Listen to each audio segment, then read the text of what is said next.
In today's episode, we're talking about end of life and really some cultural beliefs around what happens when you die and rituals that help people manage Yes. death and the way that humans have approached death throughout the ages. hmm So it's going to be a For conversation. a long time, people have been coming into this world and also exiting. So we're going to be looking at what those different rituals and ideology kind of looks like.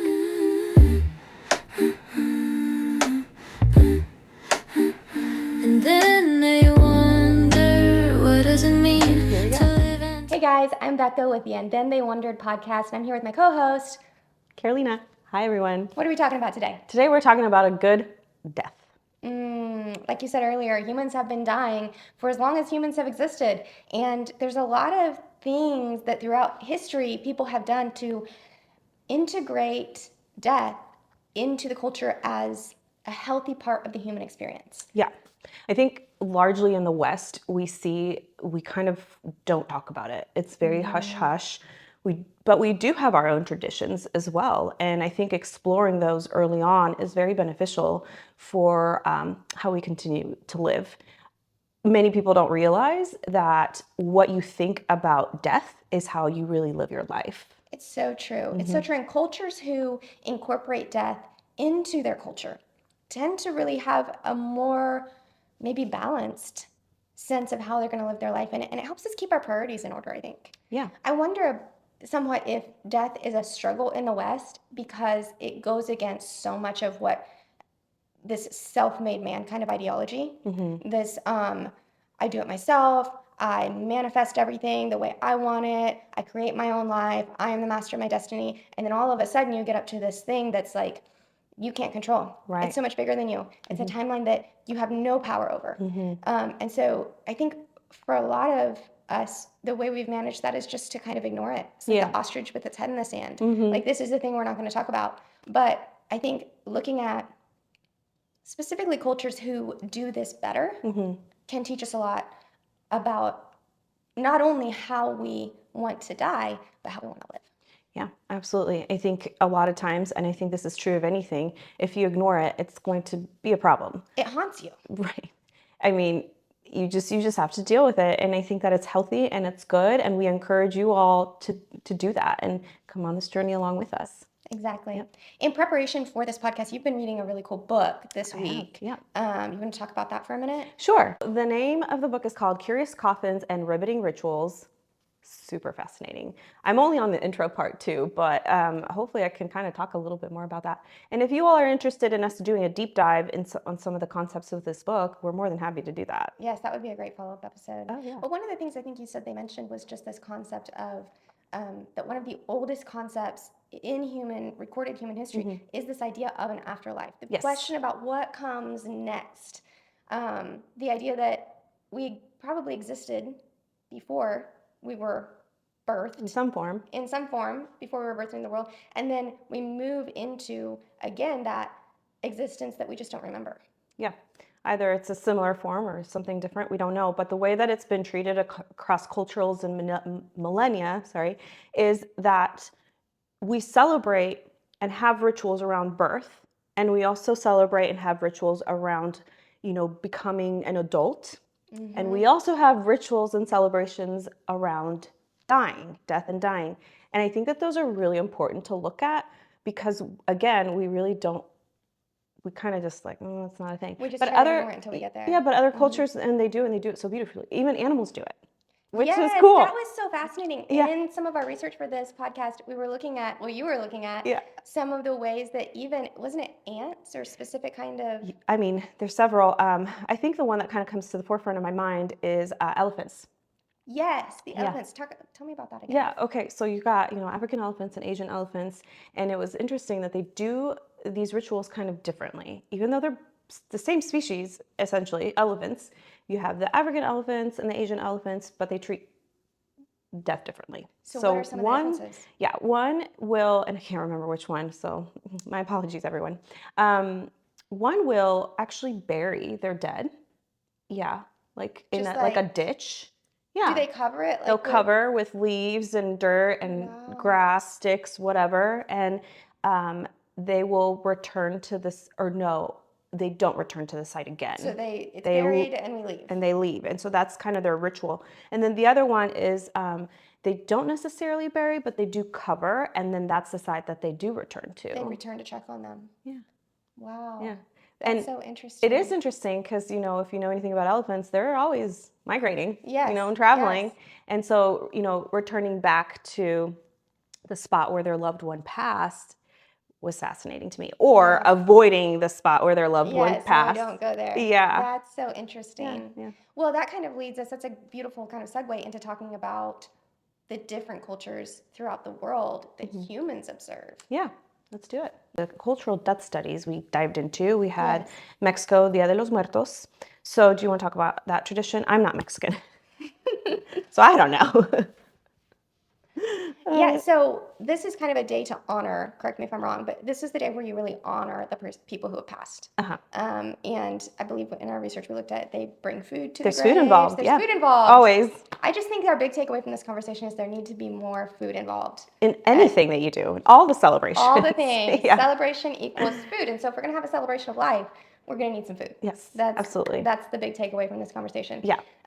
But just the belief that on that day, isn't it kind of the ones who passed they're closer to the grave, or they revisit that grave, and so going to the grave on that day, you're closer to your loved ones. Yeah.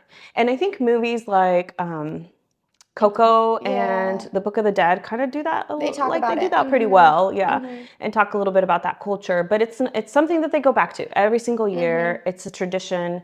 The Day of the Dead, Dia de los Muertos, they go back, they bring their loved one's favorite food, and they don't actually themselves eat it. Not that food, you know, that's for their loved ones. So I think that that's a really cool tradition, and they just kind of stand around their grave and talk about memories and stories. And the belief in Mexico is that when you no longer can do that, your loved one moves on to, I think, some like a different realm. And so then they don't need to come back so closely anymore if no one's visiting them anymore. I think that is really powerful because here's why.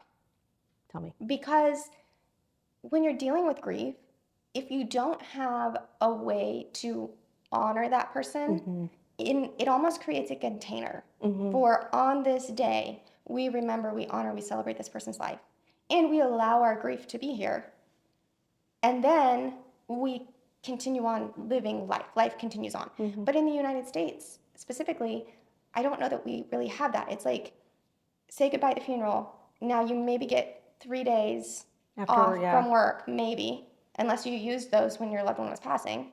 Then you don't even get those. And then now you just go back to work, and the expectation is basically like that you need to just be better. You just need to be okay. And so the birthday comes, the holidays come, and there's no cultural expectation of like, no, we're going to revisit this. We're going to grieve. Yeah. We're kind of just rushing the grieving process instead of saying, no, we're going to revisit this ritualistically. Yes. Which I don't think is a bad thing, actually. I don't think it's a bad thing. And especially with not just, it's good for us to know we're going to revisit it when we're dealing with grief. Yeah. But culturally, for the people around us in our lives to expect. Yeah. To know that this is part of the culture. When someone dies, we're going to revisit it. We're going to have days and moments and times when we honor this person. Again and again and again. Right, because like really, when that loved one dies, kind of a bit of you dies too. And I think that's something that you're never going to be that same person again. Exactly. So like ritualistically saying, I'm going to remember them, but me as well when I was with them, I think is really important. And I think also and this might be, I don't know if this is controversial or not, but the idea of being able to have a conversation with that person. There's so much that you don't even know you felt or you thought or you needed until maybe 6 months later. And then you really are, I want to have a conversation with my mom. I want to have a conversation with my dad. Still do that. Yeah.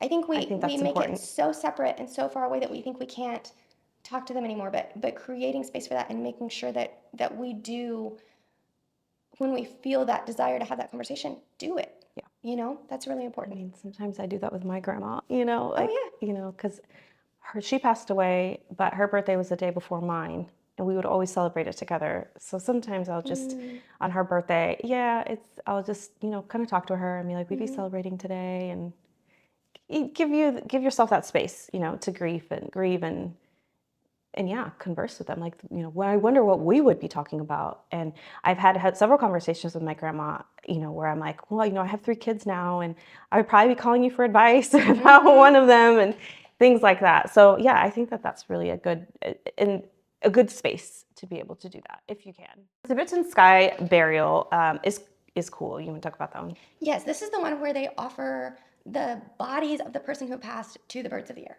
Yeah. And they lay the body, which to me was really fascinating. Okay, here's why it was fascinating to me. Because, okay, initially when I read it, I was like, just having a hard time wrapping my head around it. Yeah. How that would work. I had questions. But then I realized it really is just a practice that is informed by the essentially origin myth of the culture. Not unlike how in the United States, when someone's buried, or I don't know if this happens other parts, but I know in the United States, I've been to lots of funerals here, they'll say like, dust to dust, earth to earth, or whatever. Yeah, ashes to ashes, something like that. Yeah, dust to dust. That's what it is. Okay. And because again, that origin myth is that we came from the earth, versus in other places, the myth is that we came from somewhere else. Yes. And so then that ending is informed in large part by the myth of the culture. Oh, that's cool. So then what you're saying is that Tibetans believe that we came from the sky. We came from above. Therefore, so we're going back to above. Oh, yeah. Fascinating. Look at that. Learn something new every day. Yes, very interesting. We did research these together, but different things we researched. We kind of took turns researching and creating the content. Okay, so Indonesia, I'm so sorry if I mispronounced this, the Torajan death rituals. Oh, yes. This is the one where the body can remain in the home for quite a while. Yes. Like they don't just, here in the United States, especially if someone's on hospice, we'll get a phone call, the nurse goes out, we call the funeral home fairly quickly. Usually it's within 4 hours. The body's removed from the home and goes to the funeral home. But there, they actually continue to prepare food. Like it's like this long saying goodbye. Once the patient has passed or once the person has passed away, then it's this long period of saying goodbye before they're actually at the funeral stage. I think, is this the same one where they do this because they're trying to save enough money? I believe so. That was one of, yes. Okay. For the big party. Yes. Yes. This one is very cool. So they have really essentially their mummified loved one at the dinner table going to these events. They stand them up, they sit them down. They're active participants, so to speak, in all the social gatherings. But the reason they do this is because their loved one is still alive. Until the funeral. Until the funeral, when the family has gathered up enough money to pay for like a huge festival party, like a massive thing. It's like a going away ceremony. Yeah, like I mean the coffins are very ornate, so much like decoration and flowers, a lot of colors, which here in the US we do black. It's very somber. Yeah, there it's legitimately a party. Like very, very cool. Okay. Thank you for reminding me about that. That was really good. I didn't remember that part about them saving up for the big party. So I think I saw that on a documentary. Yeah. Is why I remember it so vividly because I was watching it and then, which at first, again, I had a hard time wrapping my head around that. But then when I saw why, I was like, that is cool. Like that's an really impressive cool send off. And I can't help but think that the time from this is at an end to this is the final goodbye, that must help. I think so. That gives you a little bit of time before the funeral. Yeah. To get used to the idea. And then obviously you're planning a party and again, it's part of that culture. Everybody's coming together. Everyone expects this. Everybody knows that this is happening. Even in the West, it has been common up until more recently for people to like wear mourning. So people know, okay, we're not entertaining big parties right now. We're not, our life is, we're honoring this life and everyone around us knows that. Until recently. Yeah, I know. And that would have been nice to have some kind of like, oh, this person is grieving. How can I be there for you? Yeah. Yeah.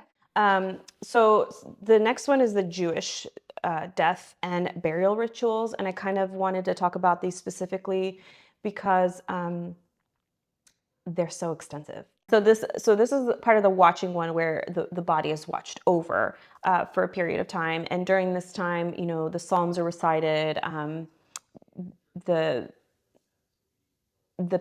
almost like the planning of the death is happening. It's just kind of like, this is like a more of a somber moment.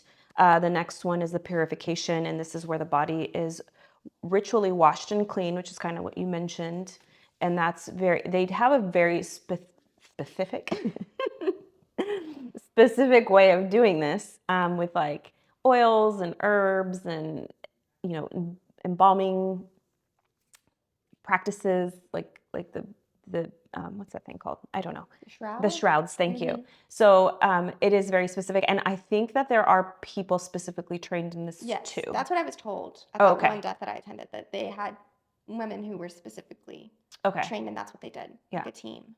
Yeah. that did So yeah, because it's pretty specific to how it's supposed to go, and during the time that the typically I think it's women are preparing these things. The watchers are reading over the body and reciting psalms. So then next are the burial shrouds. These are just like the kind of goes a little bit hand in hand with the washing, purifying of the body, and then right after we have the burial shrouds.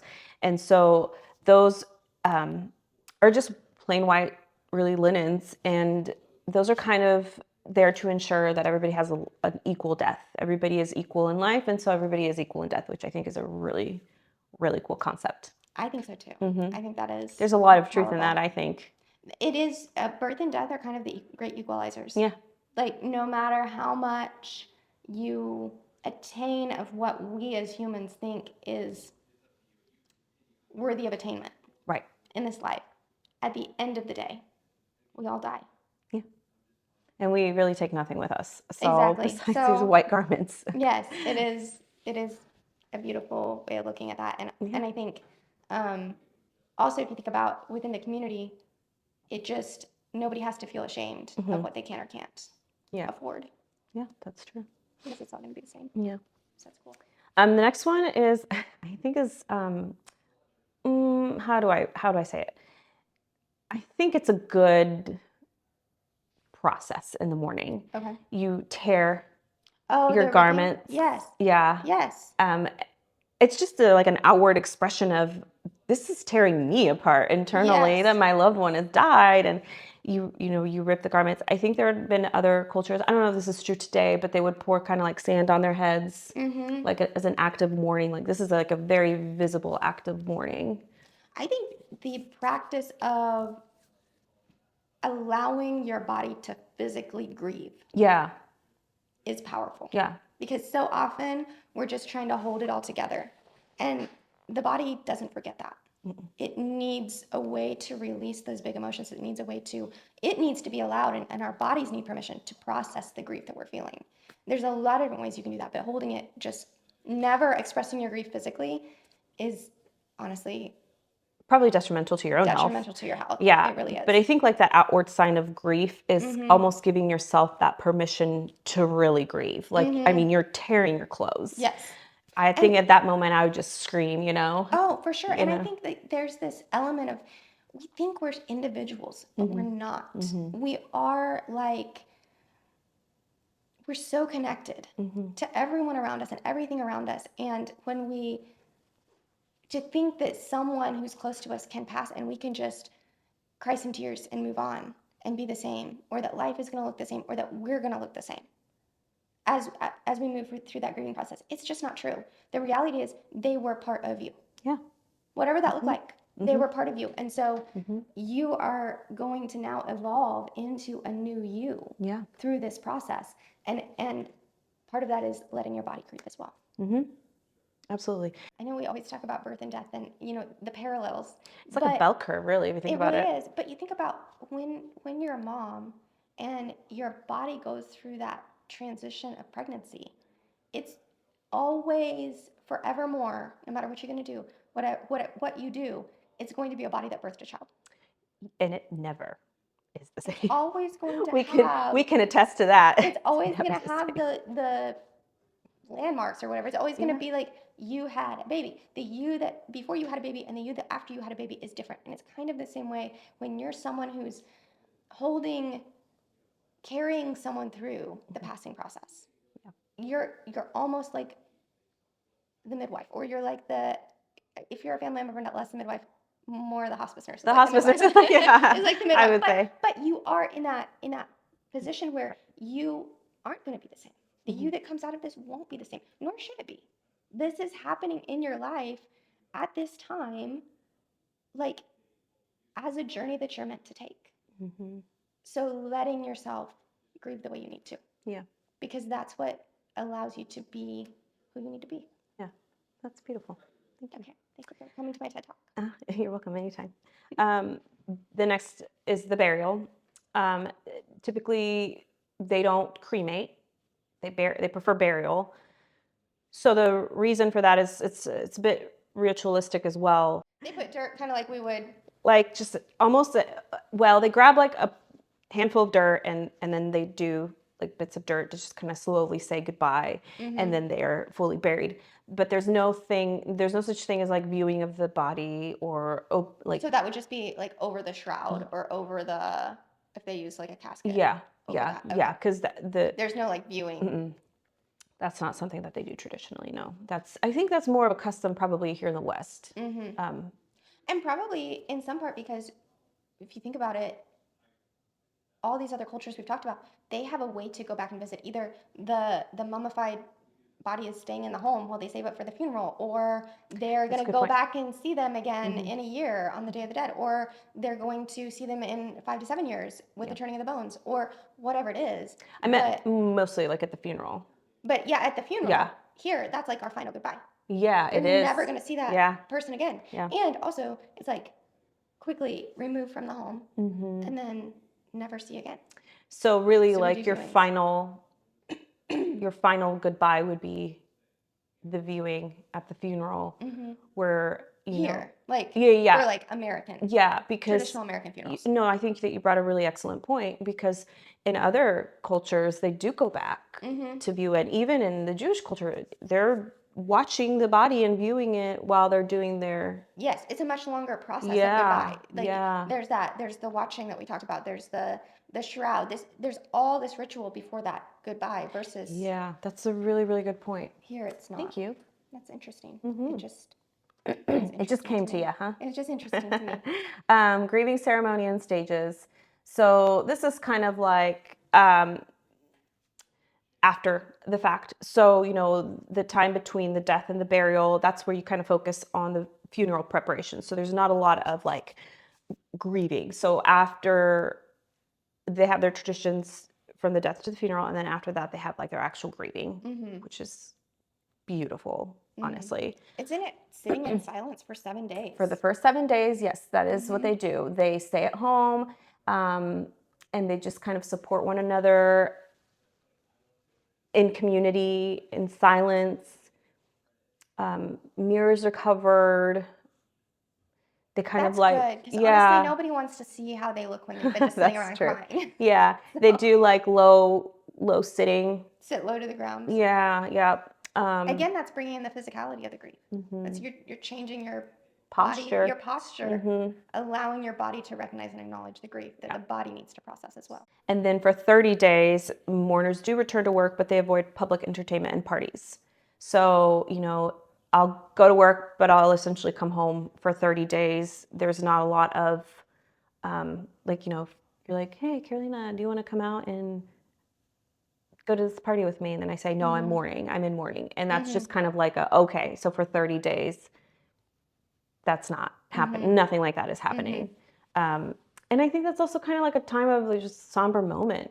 You're not the same person. You're not the same person. I think that there's this feeling of, it doesn't help the grieving process when we feel like we have to rush it. I've got to rush it, and I've got to put my face on, and I've got to get out there, and I need to smile, and I need to be the me that was before this happened. There's almost this time to allow yourself to process the grief and to see who you are at the end of that without having to put on any social masks. And the next one is the first year mourning, typically for parents, which is horrible that this even happens in life. But yes.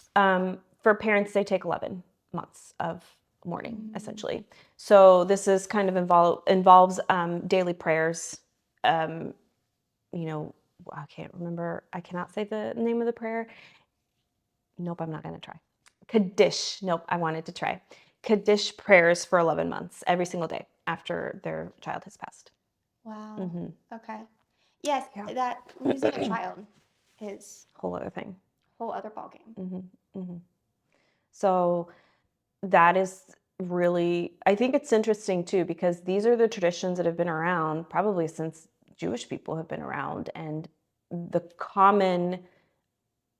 what we commonly think in like ancient times and olden times, I like to call them, is that parents had lots of babies because they knew that they were going to lose some babies. But in traditional Jewish culture, that really wasn't the mentality. So as far as the Jewish culture, they don't like, it's done like every year on the anniversary of the death, they will go back and recite the Kaddish prayer, and then they light a candle for 24 hours for their loved one. Oh, wow. I really like that. I think that would be a really powerful thing for anyone. That's a simple thing that anyone can do to, no matter what life looks like. If you're dealing with grief, that's a really simple practice that could help to create that moment of honoring that life and letting yourself grieve. Yep. And knowing that it doesn't have to be okay right now. And it takes as long as it takes. Yeah. I think that's the big thing with grief. It takes as long as it takes. It takes and as long these as it takes. rituals throughout history have been put in place by cultures to allow the grieving process to take as long as it takes. Yeah, and which is again important for body, mind, and soul. I think of yourself. Within a year of the death, they usually do like a formal ceremony to place the tombstone. So this is kind of like the unveiling of the tombstone. That's cool. So this typically takes place within the year of the person having passed, not immediate, just within that year. It's interesting because all of these have this idea that it's going to be a while. Yeah. So one thing that stands out to me with this is just that in hospice, we provide support for the family for a year afterwards. So in hospice care, for a year after your loved one has passed, we provide that support and care, emotional support, spiritual support, things like that. It's not just the patient died, we're out. No, we have a whole team to support the family afterwards, which is really powerful. And it's bringing back, I think, this idea of support through grief, maybe making it a little bit more human, a little bit less sterile. Yeah, and if an animal grieves, surely we can too. Surely we can too. It's eye-opening to see that there's people, and animals that do allow themselves to grieve, that do have sometimes these like very elaborate rituals and fantastic events around the death and parting of a loved one. I think it's important for us to see that, because then it almost gives you the permission to do that and say, you know what, I really did like having to light a candle for my loved one every day on the death of their anniversary. I really like to not go out anywhere for 30 days after my loved one's passed. I think that is just what should happen. So the importance of this conversation too is to let you guys know, take advantage of your hospice chaplain, because for 13 months after your loved one's passed, you have that support from your hospice community, but also from those around you. And don't be afraid to ask for it. Exactly. That's why that team is there, because this is going to be a process. Yeah. And nobody should have to walk through it alone. So our hope is that through this conversation, not only do you feel permission to grieve, permission to take that time, empowered to take that time. And you don't feel bad about taking the time. Yes. And hopefully you maybe even heard some creative ideas that can help you with your grieving process. Maybe some things we can learn from people who have created systems or rituals around this process, giving it permission to be part of our human experience. Giving it the space that it needs for honoring the loved one and the person that you once were with them as well. Exactly. So in the next episode, we're going to be talking about living in light of death. I'm excited for that. Be a good conversation. Be sure to tune in for that one. If you don't already, follow, subscribe so you don't miss an episode. We'll see you guys next time.